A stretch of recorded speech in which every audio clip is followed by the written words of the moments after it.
dongeng ibu sebelum tidur, membangkitkan semangatku untuk menuntut ilmu, membangkitkan semangatku untuk giat bekerja agar wajah bangsaku tak kelam, agar negeriku tak hancur, agar dapat menjaga negeri tercinta. Aku bali arep nepati janji, tak jaluk kowe ra ngapusi.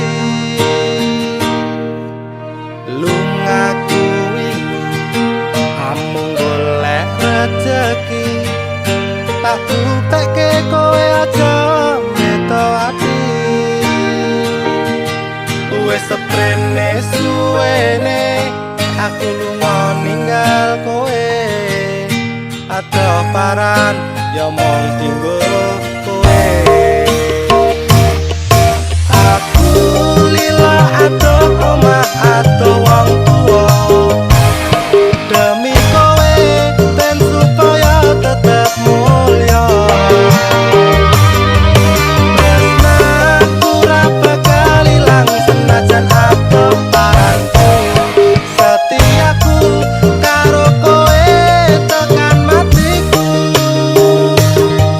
Aku lunga ora ngilang nanging mergo kahanan, aku ora ngapusi, bakal tak perjuangkan, mikir masa depan karo mulai muda, tinggo sesuk rapi duduk di pelaminan. Kok mesti ncapai aku kowe dadi siji, bakal urip bebayan ojo wedi kelangan. Aku ning sampingmu ngancani uripmu, mergo yo mung kowe sing gawe seneng atiku. Wes seprene suwene aku lunga ninggal kowe, adoh paran yo mung tinggo kowe. Aku lila adoh omah adoh wong tuwa, demi kowe ben supaya tetep mulya.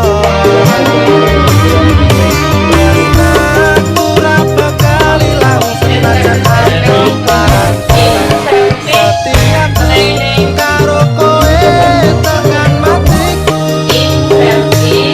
Mergo tresno ayo bisa tekan juga rasa, godaan teko nanging aku ora ngiwasa. Kowe ati wani ngadepi urip iki.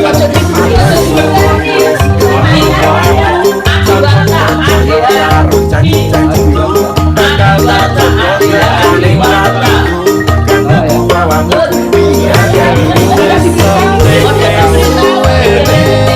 Aku lunga ninggal kowe, adoh paran tinggo kowe.